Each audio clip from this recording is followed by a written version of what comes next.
हाँ तो नमस्कार साथियों, कैसे हैं आप लोग। उम्मीद करते हैं ठीक होंगे। जैसा कि हम लोग पिछले क्लास में पढ़े हुए थे प्रश्नावली 1.2 के बारे में, आज हम लोग उसी क्लास को आगे बढ़ाएंगे। जिस कक्षा में हम लोग आज के इस क्लास में हम लोग प्रश्नावली 1.3 के बारे में पढ़ेंगे, जिसमें हम लोग महत्वपूर्ण तथ्य होगा हमारा सिद्ध करना, जिसमें हम लोग सिद्ध करने के लिए सीखेंगे। सिद्ध करने के लिए हम लोग सीखेंगे इसमें से सबसे महत्वपूर्ण सिद्ध करने के लिए कि अपरिमेय संख्या और परिमेय संख्या को परिभाषित करने और इन दोनों के बीच में सिद्ध करने के लिए हम लोग सीखेंगे। तो चलेंगे हम लोग एनसीईआरटी के प्रश्नावली 1.3 की ओर। इसमें प्रश्नों को हम लोग बारी बारी से बहुत ही अच्छे तरीके से पढ़ेंगे और हम लोग जानेंगे। तो देखते हैं हम लोग इसका सबसे पहला प्रश्न होगा प्रश्नावली 1.1 में 1.3 में।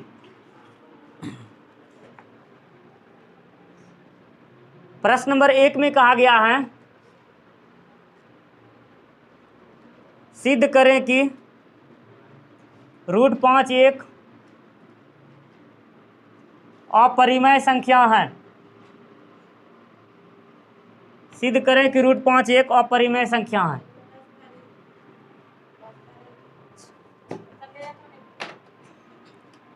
जैसे कि यहाँ बताया गया था, सिद्ध करें कि √5 एक अपरिमेय संख्या है। देखिए, जैसा कि हम लोग पढ़े हुए थे परिमेय और अपरिमेय, परिमेय और अपरिमेय। परिमेय संख्या के बारे में हम लोग बताए हुए थे पहला अध्याय में, प्रश्नावली 1.1 में ही बताए हुए थे। परिमेय संख्या किसे कहते हैं? जिन संख्याओं को हम लोग P/Q के रूप में लिख सकते हैं, P/Q के रूप में लिख सकते हैं, जबकि वहाँ Q का मान 0 नहीं हो सकता है, जबकि वहाँ Q का मान 0 नहीं हो सकता है। और साथ ही साथ दशमलव प्रसार शांत हो जाए, दशमलव प्रसार शांत हो। और जिसका दशमलव प्रसार शांत हो मतलब दशमलव के बाद जो हो पूर्ण रूप से कटने वाला, अर्थात पूर्ण रूप से विभाजित हो जाने वाला हो। ये हुआ हमारा परिमेय संख्या। परिमेय संख्या का जैसे हम लोग सिंपल रूप से याद कर लेते हैं, वह संख्या जिसे P/Q के रूप में लिखा जा सकता है, जिसमें Q का मान 0 नहीं हो सकता है। यहाँ तक हम लोग याद किए हुए थे।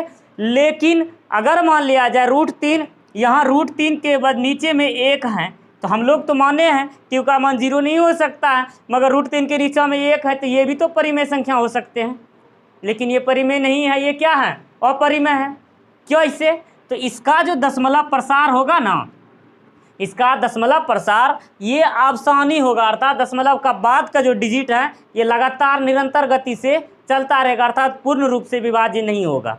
इसलिए ये क्या हो गया? अपरिमेय। लेकिन परिमेय संख्या का दशमलव प्रसार शांत हो, इसलिए वो हो जाएगा परिमेय। अपरिमेय संख्या जस्ट इसी का अपोजिट होगा। अपरिमेय संख्या P/Q के रूप में नहीं लिखा जा सकता, अर्थात P/Q के रूप में लिख सकते हैं जिसमें Q का मान 0 नहीं होगा। 0 हो भी सकता है, 0 नहीं होगा फिर भी, लेकिन इसका दशमलव प्रसार जो होगा आसानी होगा, अर्थात जिसका दशमलव के बाद पूर्ण रूप से ना कट के एक ही संख्या लगातार निरंतर गति से दोहराती रहेगी, वो हो जाएगा हमारा अपरिमेय संख्या। सिंपल तरीके से हम लोग अपरिमेय संख्या की परिभाषा याद कर लेते हैं, जिसे P/Q के रूप में नहीं लिखा जा सकता है, उसको हम लोग अपरिमेय संख्या कहते हैं। लेकिन यहाँ परिभाषा अपोजिट हो जाता है।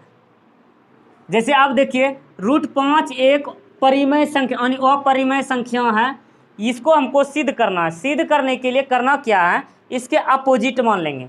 कुछ पल के लिए मान लेते हैं, अरे जैसे मान लेते हैं ना कि मान लेते हैं जैसे कि छड़ी में भगवान है, एक बांस के पेड़ में जो है ना उसको मान लेते हैं भगवान है, जैसे एक पत्थर में मान लेते हैं भगवान है, ठीक उसी प्रकार से मान लेंगे कुछ पल के लिए √5 एक परिमेय संख्या है।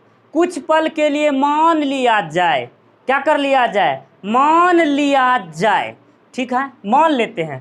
लिख दीजिए हम लोग सॉल्व। माना कि √5 एक परिमेय संख्या, कुछ पल के लिए मान लिए, माना कि √5 एक परिमेय संख्या है जिसे P/Q के रूप में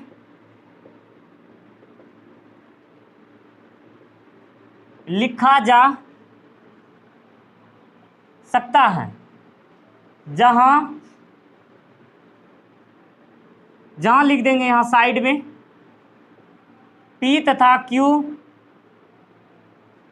एक पूर्णांक संख्या है, जहां P तथा Q एक पूर्णांक संख्या। ये तो विधि व्यवहार जो है ना, इसका जितना फॉर्मेलिटी है ना, इसका जितना सारा विधि व्यवहार है, इसका तो करना ही पड़ेगा। परिमेय संख्या कब कहलाते हैं, इसका डिफिनेशन में है, जहाँ P तथा Q एक पूर्णांक संख्या है, जहाँ Q का मान 0 नहीं हो सकता है, और साथ ही साथ P तथा Q का एक के अतिरिक्त कोई अन्य उभयनिष्ठ गुणनखंड नहीं है, कोई अन्य उभयनिष्ठ गुणनखंड नहीं है। इतना सा हम लोग मान लेंगे, गुणनखंड नहीं है। ये परिमेय संख्या का जितना भी कोई भी सिद्ध करने के लिए बोलेंगे तो ये आपको फॉर्मेलिटी पूरा करना ही पड़ेगा। हर सिद्ध करने वाले में, इस अपरिमेय संख्या को सिद्ध करने वाले में इतना सा फॉर्मेलिटी तो पूरा करना ही होगा। और ये जो सिंगल वाला है, सिंगल वाला थोड़ा सा लंबा प्रोसेस का हो जाता है, और इसके अलावे जो होंगे वो बिल्कुल शॉर्टकट होंगे। माना कि √5 एक परिमेय संख्या जिसे P/Q के रूप में लिखा जा सकता है, जहाँ P तथा Q एक पूर्णांक संख्या है और Q का मान 0 नहीं हो सकता है, और साथ ही साथ P तथा Q का एक के अतिरिक्त कोई अन्य उभयनिष्ठ गुणनखंड नहीं है।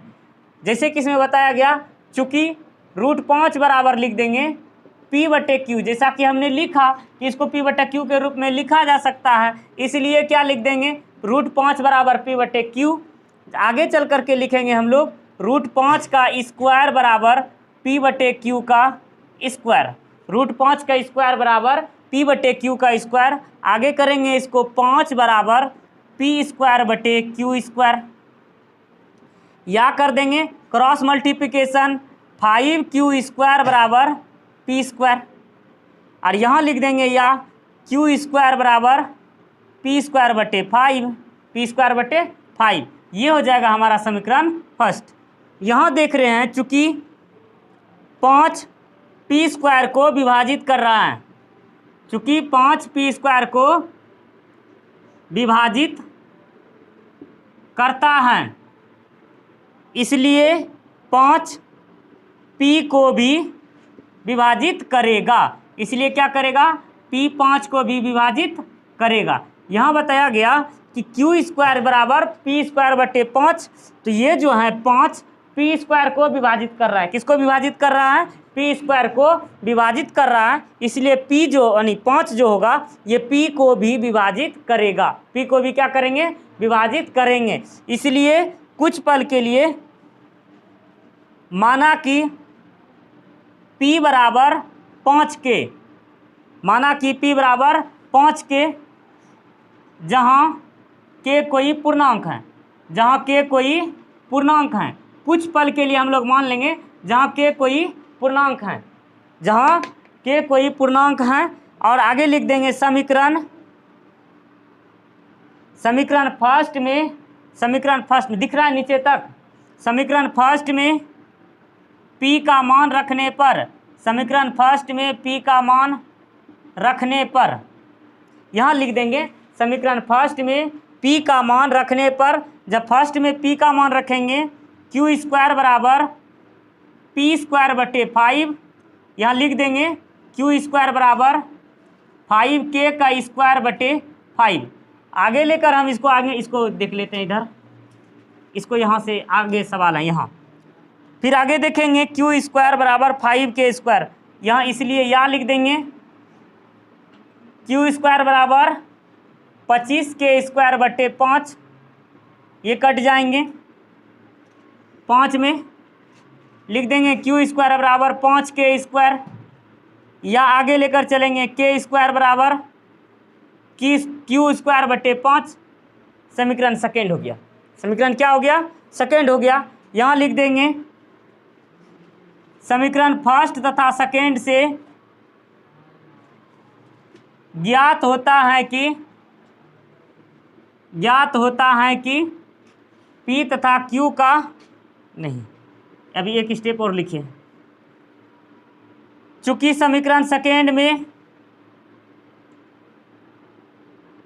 5q² को विभाजित करता है।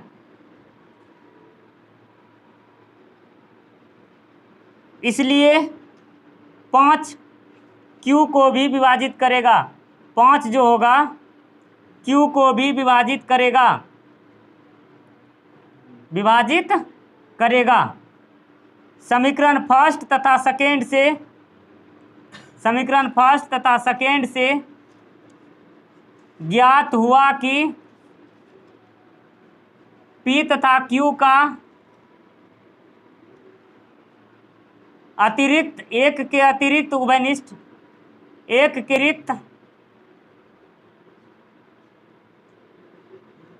गुणनखंड 5 भी है। अतः इसलिए हमारी मान्यता गलत सिद्ध हुई।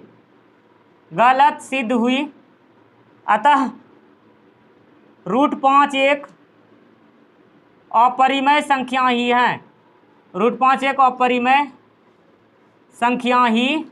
है, ये हो गया हमारा प्रूव्ड। यहाँ आकर के प्रूव्ड होगा। बोले थे रूट सिंगल वाला जो होंगे थोड़ा सा बड़े होंगे, इसलिए यहाँ आकर के थोड़ा सा जो है ना संकरा हो गया, यहाँ थोड़ा सा ये जो ना शक्कर गलिया बन गया, इसके जो ना संकरा बन करके एक शक्कर गलिया बन गया इधर। इसको लिखिए, तब मैं फिर से आपको एक बार दोहरा करके समझा देता हूँ। इसमें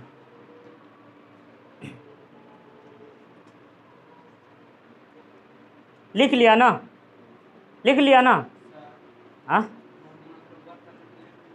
हाँ, यहाँ लिख देते हैं इसको।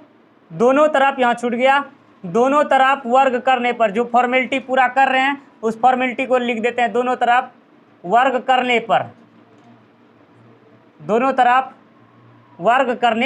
पर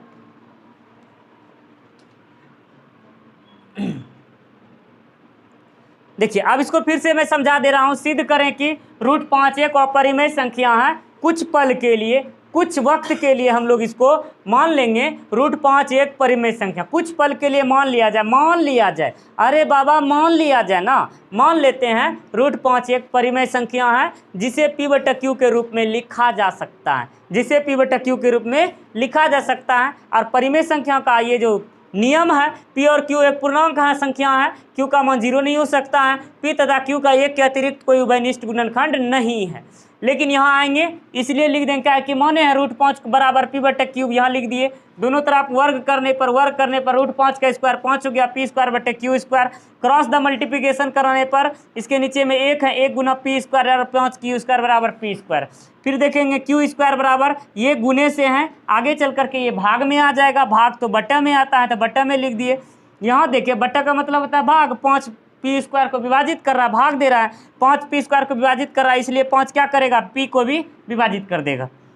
आगे चल करके यहाँ आपको ध्यान रखना है कि जिसको सिद्ध करने के लिए रहेगा वही यहाँ नीचे में आएगा। 5 था √5, तो यहाँ 5 आएगा। इसीलिए हम लोग जो यहाँ मानेंगे डायरेक्ट 5 के ही मानेंगे, ताकि हमारा सॉल्यूशन हो जाए। अगर 3 रहेगा √3 तो 3 ही लिखेंगे, √2 रहेगा तो 2 ही लिखेंगे। यहाँ p बराबर 5 के, जहाँ के कोई पूर्णांक है। फिर जस्ट वही समीकरण फर्स्ट में p का मान रख दिए। p का स्क्वायर है, 5 के माने हैं p का मान, p² का मान नहीं माने हैं। यहाँ p का मान माने हैं हमने, p का स्क्वायर का नहीं। तो p का स्क्वायर है तो 5k का स्क्वायर बटे 5, 5 है 25 बटे 5, यहाँ q² बराबर 25 बटे 5, 5 कट गया, q² बराबर 5k²। फिर देखेंगे ये जो 5k² है इसको इधर ला लेंगे तो k² ये गुना से इधर आएगा तो क्या हो जाएगा, भाग में। जस्ट वही बात, 5q² को विभाजित कर लीजिए, 5 p को विभाजित करेगा। अब देखिए दोनों में कंडीशन हुआ, 5 क्या कर रहा है, p को भी विभाजित कर रहा है और q को भी विभाजित कर रहा है। समीकरण फर्स्ट तथा सेकेंड से हमें यह ज्ञात हो गया कि p और q का अतिरिक्त जो है गुणनखंड, 1 और 5 के अतिरिक्त जो गुणनखंड, 1 और स्वयं को अतिरिक्त जो है ना इसका गुणनखंड 1 5 भी है। क्या है इसका, 5 भी है। इसलिए हमने माना था कि कोई उभयनिष्ठ गुणनखंड नहीं है, इसलिए हमारी मान्यता क्या हो गया, गलत सिद्ध हो गई। इसलिए √5 एक अपरिमेय संख्या है। √5 क्या है, एक अपरिमेय संख्या ही है। √5 एक क्या है, अपरिमेय संख्या ही है। यहाँ तक कोई दिक्कत, किसी को कोई डाउट, कोई दिक्कत, किसी को कोई दिक्कत है तो बता देना है। ये तुमको समझ में आया? भेजा में घुसा, तुम्ही को बोल रहे हैं। नहीं नहीं, उसको कोई दिक्कत नहीं।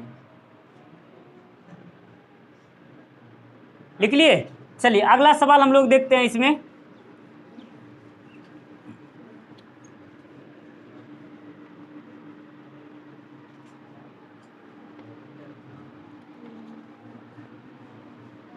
फिर आगे देखेंगे सवाल में। यहां तक नहीं लिखे हैं, लिखिए।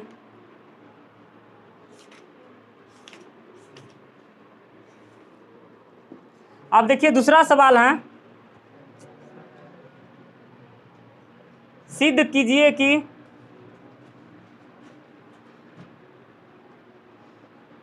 तीन प्लस 2√5 एक अपरिमेय संख्या है।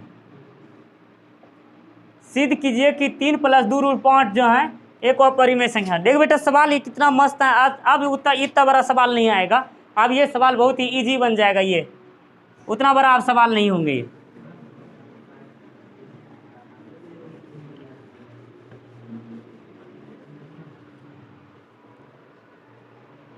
देखिए फिर भी हम लोग जितना भी बोले हैं सिद्ध करने के लिए, इसमें भी वही करेंगे। माना कि 3 + 2√5 एक परिमेय संख्या है। मान लिया जाए कुछ पल के लिए 3 + 2√5 एक परिमेय संख्या है, जिसे P/Q के रूप में लिखा जा सकता है। जिसे P/Q के रूप में लिखा जा सकता है, जहां P तथा Q एक पूर्णांक परिमेय या पूर्णांक संख्या है।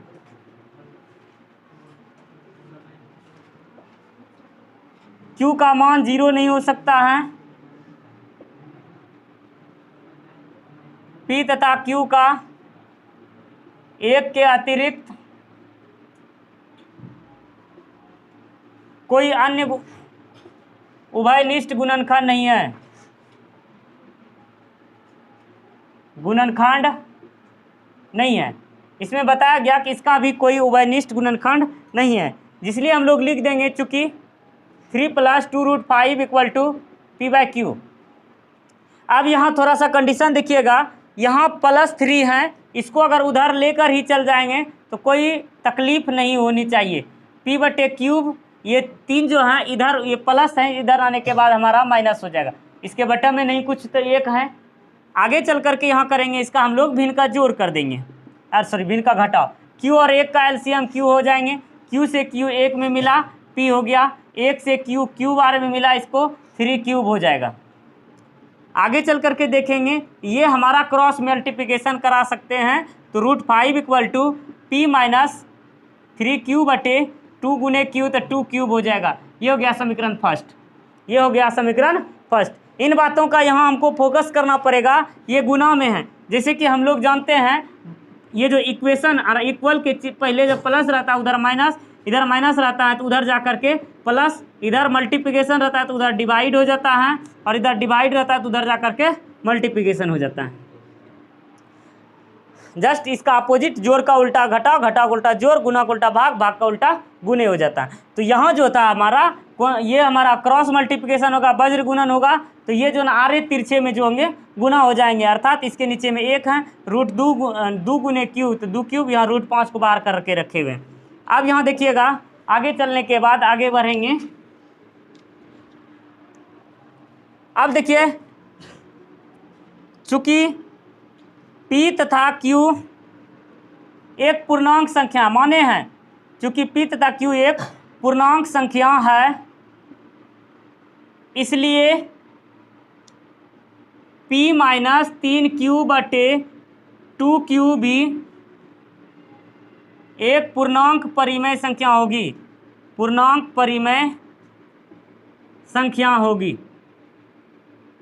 यह भी क्या हो जाएगा, एक पूर्णांक परिमेय संख्या होंगी।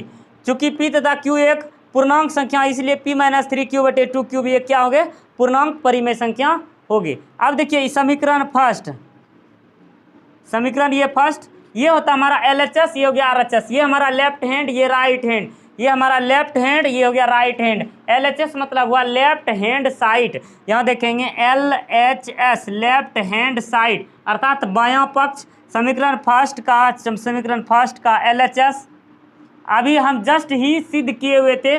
√5 क्या है? एक अपरिमेय संख्या है, तो ये एक अपरिमेय संख्या है। और यहां हमने क्या ज्ञात किया? P - 3Q/Q क्या है? एक परिमेय संख्या है। तथा RHS जो था, RHS एक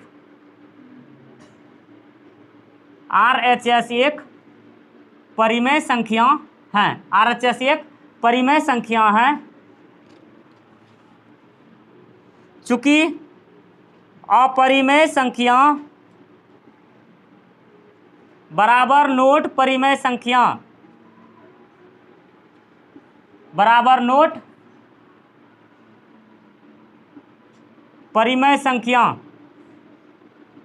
होती हैं, और परिमेय संख्या जो होती हैं परिमेय संख्या के बराबर नहीं होती हैं। इसलिए हमारी मान्यता गलत साबित हो रही है। अतः हमारी मान्यता गलत साबित हो रही, हमारी मान्यता गलत साबित हो रही है। अतः 3 + 2√5 एक अपरिमेय संख्या ही है, अपरिमेय संख्या ही है। देखिए कह रहा है P तथा Q एक पूर्णांक संख्या, इसलिए ये क्या हो जाएगा? एक पूर्णांक संख्या होगी। समीकरण फर्स्ट का LHS एक अपरिमेय संख्या तथा RHS एक परिमेय संख्या है। अपरिमेय संख्या बराबर नोट अपरिमेय संख्या, या तो दूसरे स्थिति में लिख सकते हैं परिमेय संख्या अपरिमेय संख्या परिमेय संख्या के बराबर नहीं होती है। इसलिए हमारी मान्यता गलत साबित हो रही है, और इसलिए अतः 3 + 2√5 एक अपरिमेय संख्या ही है। ये हमारा प्रूव हो गया। कोई दिक्कत इसमें? कोई प्रॉब्लम है तो बताना यार, इसको बताने से होगी कि तुम्हारी प्रॉब्लम सॉल्व हो जाएगी। और जैसे प्रॉब्लम सॉल्व हुआ हिसाब बनने लगेगा, हिसाब बनने लगेगा तो नंबर आने लगेगा, और यही तो हम चाहते हैं कि परीक्षा में नंबर आए और हिसाब तुम सीख जाओ। यही तो हम चाहते हैं कि तुम्हारा नंबर आए और तुम सीख जाओ। समझ में आया रे बच्चा पार्टी सब?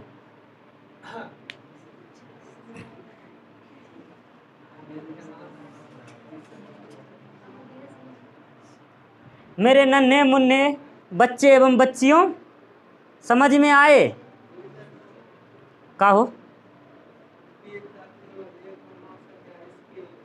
हाँ होता है ना, यह हम लोगों ने माने हैं ना। P तथा Q एक क्या है? पूर्णांक संख्या। P तथा Q है एक पूर्णांक संख्या। पूर्णांक एक परिमेय संख्या का स्वरूप होता है। पूर्णांक जब P और Q एक पूर्णांक है तो P से जुड़ा हुआ सभी डिजिट जितना भी होगा सब परिमेय होगा। और ये देख लिए तो परिमेय भिन्न है। ये क्या है? परिमेय भिन्न है। ये याद कीजिएगा, कोई भी भिन्न संख्या परिमेय संख्या हो सकती है।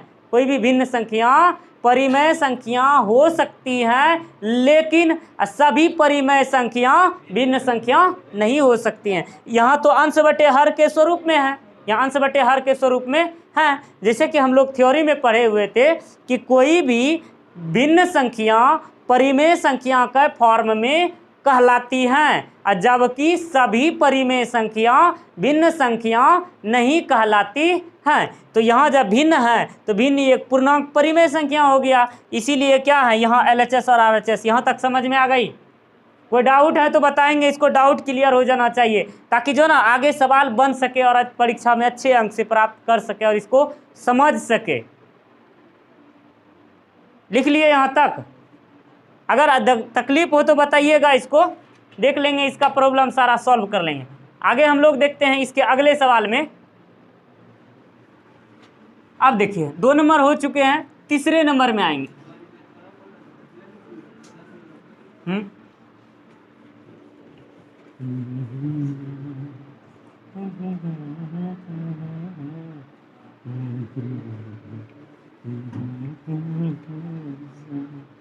प्रश्न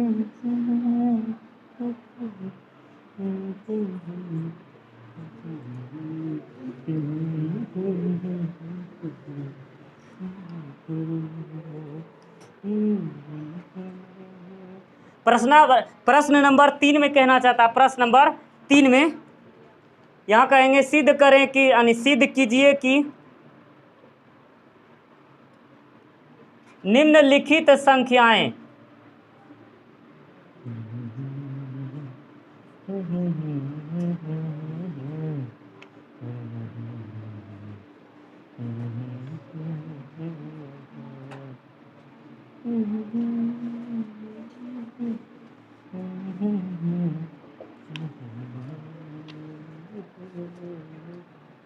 एक बटे रूट 2 है।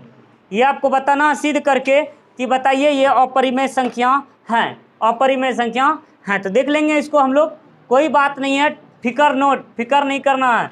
यहाँ लिख देंगे जस्ट वही, माना कि एक बटे रूट 2 एक अपरिमेय संख्या है, लिख देंगे अपरिमेय संख्या है, सॉरी परिमेय संख्या मानेंगे। माना कि एक बटा रूट 2 एक परिमेय संख्या है जिसे P बटे Q के रूप में लिखा जा सकता है, जहां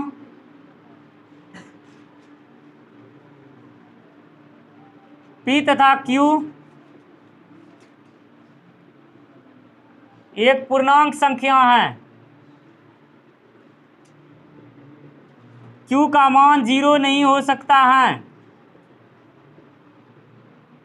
P तथा Q का एक के अतिरिक्त कोई उभयनिष्ठ गुणनखंड नहीं है, गुणनखंड नहीं है। P तथा Q का एक के अतिरिक्त कोई उभयनिष्ठ गुणनखंड नहीं है। इसके अनुसार से लिख देंगे एक बटे रूट 2 बराबर P बटे Q। अगर हम लोग यहाँ एक बटे रूट 2 को अगर हरों का परिमेयकरण कर लें तो बहुत अच्छा रहेगा, P बटे क्यूब। देख लेंगे रूट 2 बटे 2 बराबर P बटे क्यूब। अब क्रॉस मल्टीप्लिकेशन करा दीजिए, रूट 2 बराबर ये 2 ऊपर चल जाएगा 2P बटे क्यूब। ये हो गया समीकरण फर्स्ट। लिख दीजिएगा समीकरण फर्स्ट का LHS, यहाँ लिख सॉरी यहाँ पहले लिखेंगे, चूंकि P तथा Q एक पूर्णांक संख्या है, इसलिए 2P बटा Q एक भिन्न पूर्णांक परिमेय होंगे, भिन्न पूर्णांक परिमेय संख्या होगी, भी एक भिन्न पूर्णांक परिमेय संख्या होगी। समीकरण फर्स्ट से LHS, समीकरण फर्स्ट में LHS एक अपरिमेय संख्या है, अपरिमेय संख्या है, तथा RHS परिमेय संख्या है। RHS जो है एक परिमेय संख्या है, LHS एक अपरिमेय संख्या है, RHS ये क्या है, परिमेय संख्या। यहाँ LHS क्या है, एक अपरिमेय संख्या, जैसे root 2, root 3, root 5, root 7, root 11, जितना भी रूट अंडर के अंदर में अपरिमेय वाला है, जैसे अभाज्य संख्या होंगे सभी के सभी अपरिमेय संख्या, जितना भी रूट के अंडर में अभाज्य संख्या आएंगे सभी के सभी अपरिमेय संख्या, जितना भी अभाज्य, जैसे 2, 3, 5, 7, 11, 13, 17, 19, जितना भी अभाज्य संख्या आएंगे सभी के सभी क्या हो जाएंगे, अपरिमेय संख्या ही होंगे। तो यहाँ रूट 2 है, तो यहाँ रूट क्या है, रूट 2 है, तो यहाँ दिया गया है। अतः इसलिए हमारी मान्यता का विरोधाभास उत्पन्न हो रहा है, हमारी मान्यता का विरोधाभास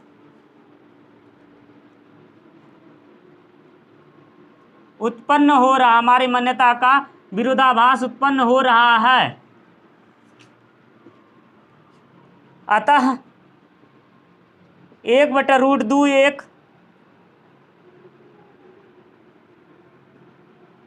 अपरिमेय संख्या ही हैं।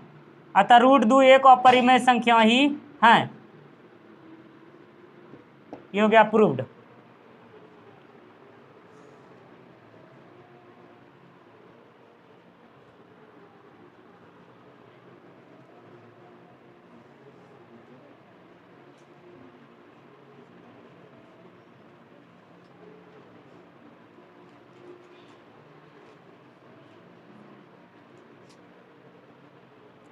हो गया यहाँ तक? समझ में आई? जिसको समझ में, अगर किसी प्रकार का प्रॉब्लम हो तो आप हमें बताएंगे ताकि इसका सॉल्यूशन हो जाए। इसको बताएंगे, फिर से एक बार रिवीजन दिला देते हैं। हालांकि जहाँ यहाँ तक होता है हम आपको समझा ही देते हैं कि ताकि किसी प्रकार का प्रॉब्लम ना हो। एक बार, दो बार, दोबारा तिबारा बोल करके आपको समझा देता हूँ ताकि आपको अच्छे तरीके से समझ में आ जाए और किसी प्रकार का प्रॉब्लम नहीं हो। अगर फिर भी आपको किसी प्रकार का डाउट हो तो आप बेधड़क पूछिए, बेझिझक पूछिए, जैसे मन हो वैसे पूछ लीजिए।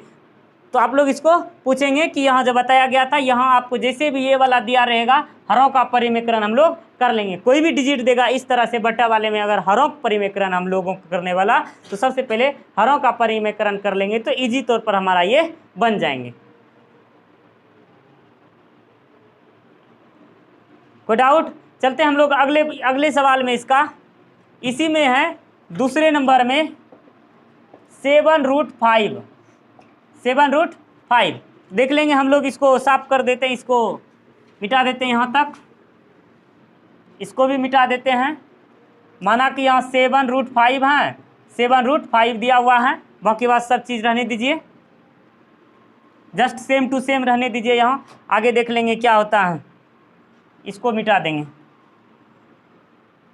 इसलिए लिख देंगे 7√5। यहाँ तो कुछ करने की ज़रूरत ही नहीं है ज़्यादा, क्रॉस मल्टीप्लिकेशन करा दीजिए तो हो जाएंगे √5 = p/7³ हो जाएगा। यहाँ p तथा q एक पूर्णांक संख्या, इसलिए p/7³ एक भिन्न पूर्णांक संख्या हो जाएंगे। LHS एक अपरिमेय संख्या, RHS एक परिमेय संख्या। हमारी मान्यता विरोधाभास बन रही है, इसलिए 7√5 जो है, इसलिए 7√5 एक अपरिमेय संख्या ही है।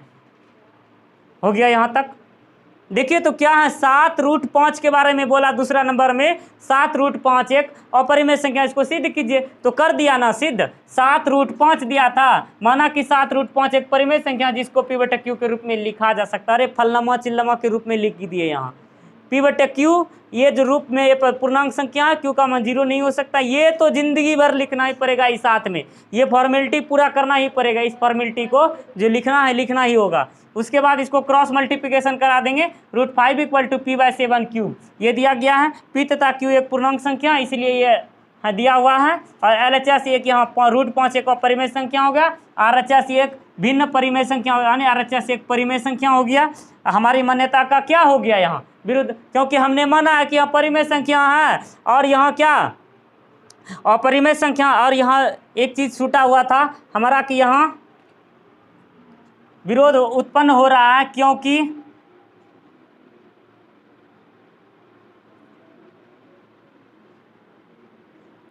अपरिमेय संख्या बराबर नोट परिमेय संख्या होती हैं। अपरिमेय संख्या बराबर नोट परिमेय संख्या होती हैं।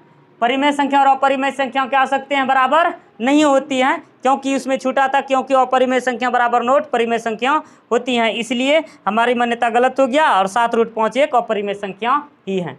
यहाँ तक प्रूव हो गया? कोई डाउट इसमें? ये वाला भाग ऊपर, ये चीज़ हम लोग ऊपर में लिख सकते हैं यहाँ दर्शाने के लिए कि हमारा गलत क्यों सिद्ध हुआ, हमारी मान्यता गलत क्यों सिद्ध हुआ। कि यहाँ देखिए कि अपरिमेय संख्या बराबर परिमेय संख्या हो ही नहीं सकता, ये हो ही नहीं सकता है, इसलिए हमारी मान्यता गलत हो गई। और ये क्या है, अपरिमेय संख्या। ये हमने माना था एक परिमेय संख्या है, इसलिए ये क्या हो गया, अपरिमेय संख्या है, इसलिए हमारा गलत हो गया। आगे तीसरे नंबर सवाल में है 6 + √2, 6 + √2। तो बिल्कुल सेम टू सेम इतना तो आप कर सकते हैं। अब अब हमें उम्मीद है आप लोग इतना तो कर ही सकते हैं। 6 प्लस √2 यहाँ तक दे दिए हमने, मान लिया जाए कुछ हद तक 6 प्लस √2 बराबर p/q। आगे लिख देंगे। देखिएगा इसको कहीं कहीं माइनस वाले में फंस जाते हैं। ये 6 प्लस 2 √2 जो है, √2 को रहने दीजिएगा, p/3, ये +6 जो है उधर जा कर के -6 में कर देना है। यहाँ हो जाएंगे √2 इक्वल टू q और 1 का एलसीएम q हो जाएगा p-6³ ये हो जाएंगे समीकरण फर्स्ट। आगे चलकर चलेंगे p तथा q एक पूर्णांक संख्या, इसलिए p-6 यहाँ जो होंगे p-6q/3 भी एक भिन्न पूर्णांक संख्या हैं। और साथ ही साथ LHS क्या हो गया, √2 एक अपरिमेय संख्या है, RHS क्या है, एक परिमेय संख्या है। इसलिए हमारी मान्यता का विरोध उत्पन्न हो रहा है, क्योंकि अपरिमेय संख्या बराबर नोट परिमेय संख्या होती हैं। और इसलिए यहाँ लिख देंगे 6 प्लस √2। 6 प्लस √2 एक अपरिमेय संख्या ही है। 6 प्लस √2 एक अपरिमेय संख्या ही है। यहाँ तक प्रूव हो गया। कोई डाउट इसमें, किसी प्रकार का कोई डाउट है? हाँ, अब आप सबके मन में ये डाउट आ रहा होगा कि अगर यहाँ माइनस वाला आ जाता है, बार बार देखा गया है कि इसमें आप लोग फंस जाते हैं। ये एक्स्ट्रा सवाल है कि 5 - √3 दे दिए हम लोग, एक्स्ट्रा में 5 - √3 दे देते हैं, तो इसको हम लोग सिद्ध करना है। तो माइनस वाले में उजराते हैं, उसको भी हम लोग डील कर लेते हैं।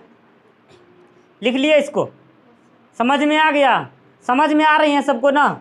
चलिए, यहाँ 5 - √3 जो दिया गया है, इसको हम लोग देख लेते हैं। 5 - √3 इसको मिटा देते हैं। इस सिर्फ इतना सा ही फॉर्मेलिटी चेंज करना है, इसका लिखना है शुरू से ही आपको 5 - √3। माना कि 5 - √3 एक परिमेय संख्या है, जिसे p/q के रूप में लिखा जा सकता है, जहां p तथा q एक पूर्णांक संख्या, q का मान 0 नहीं हो सकता। ये सब तो लिखना ही पड़ेगा, क्योंकि ये परिमेय संख्या का सूत्र है, अर्थात परिमेय संख्या परिभाषा के लिए ये कंपलसरी है। चूंकि लिख देंगे 5 - √3 बराबर p/3। या करेंगे, अब देखिए थोड़ा सा यहाँ थोड़ा सा दिमाग लगाइए। 5 - √3 है, अगर 5 को हम लोग उस पार लेकर जाएंगे, वो भी माइनस में जाएंगे। इससे बड़ा थोड़ा सा अच्छा है कि इसी को अगर इधर ला देंगे तो कोई तकलीफ नहीं होनी चाहिए। 5 p/q को ही इधर ला दीजिए, बराबर क्या हो जाएगा, -√3 है तो उधर जा कर के +√3 हो जाएंगे। क्या हो जाएंगे? +√3 हो जाएंगे। इसके नीचे में नहीं कुछ तो एक जरूर है, भिन्न का घटाव करेंगे क्यूब 5, 1 गुना क्यूब करेंगे तो क्यूब, 5 गुने क्यूब क्यूब माइनस p बराबर √3। ये हो गया हमारा समीकरण फर्स्ट। अब ये हो गया हमारा समीकरण फर्स्ट। या तो इसको हम लोग इधर से भी घुमा करके लिख सकते हैं, ऐसे नहीं लिखेंगे तो ऐसे लिख देंगे, √3 बराबर 5q माइनस p/3। अब हो गया पहले की तरह, अब पहले की तरह हो गया। यहाँ भी रहने देंगे तो कोई दिक्कत नहीं होगा, यहाँ भी रहने देंगे तो किसी प्रकार कोई डाउट नहीं होगा। तो p तथा q एक पूर्णांक है, इसीलिए यहाँ लिख देंगे हम लोग जस्ट वही 5³ माइनस p/3 एक भिन्न पूर्णांक संख्या है। समीकरण फर्स्ट में LHS एक अपरिमेय संख्या, RHS एक परिमेय संख्या है। हमारी मान्यता का विरोध भास उत्पन्न हो रहा है, क्योंकि अपरिमेय संख्या बराबर नोट परिमेय संख्या होती है, और इसीलिए 5 - √3, इसलिए 5 - √3 एक अपरिमेय संख्या ही है। ये हो गया हमारा प्रूव्ड। ये इस तरह से हमारा ये प्रूव्ड हो गया।